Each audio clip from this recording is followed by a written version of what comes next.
When a curve gets closer and closer to a line without actually touching it, we refer to that line as an asymptote.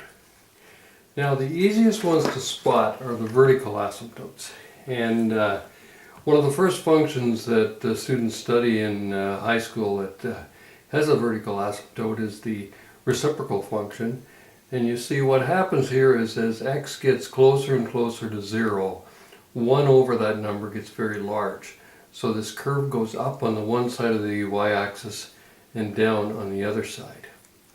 Now, this is a much more complicated example here, but the same reasoning is used. You see x equal to 2 makes that factor 0, and x equal to -3 makes that factor 0. So we're going to find asymptotes at x equal to 2 and x equal to -3. Now in later videos I'll talk about how you can sketch these, but the important thing here is recognize that there'll be vertical asymptotes whenever the denominator, any of the factors in the denominator, becomes 0.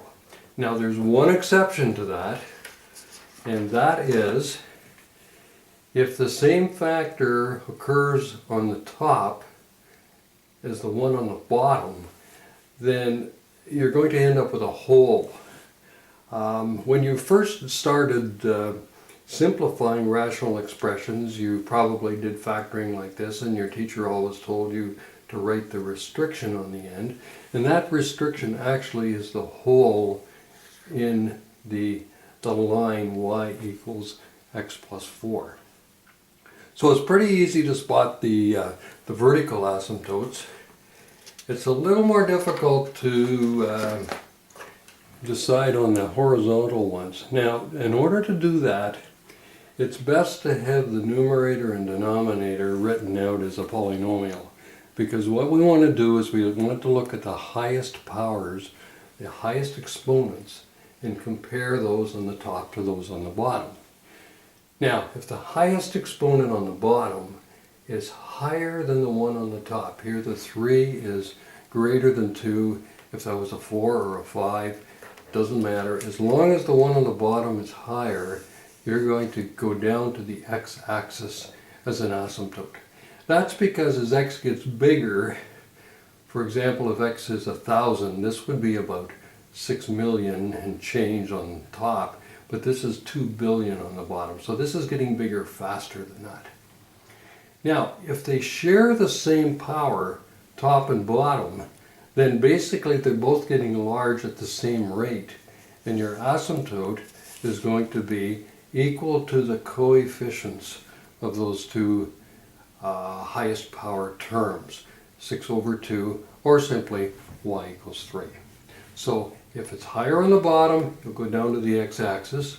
If they're the same, you'll get a horizontal asymptote. Just look at the coefficients. If it's one higher on top, you no longer have a horizontal asymptote. You have an oblique asymptote. Now I've listed it here with the horizontal because the analysis for this is very similar for all three cases.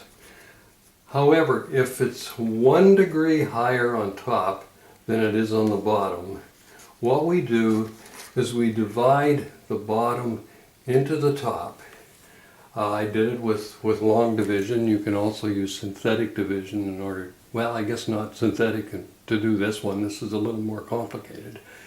And the reasoning goes like this. If you were changing an improper fraction into a mixed number, you would say 3 into 16 goes 5 times, plus 1 over 3, the remainder over the divisor. And that's exactly what we're doing here. You see, this divided by the denominator gives you 3x minus 2 plus the remainder over the divisor. And just like the argument before, because this is a higher power on the bottom, this will go to 0 as x gets larger, and you're left with this oblique asymptote.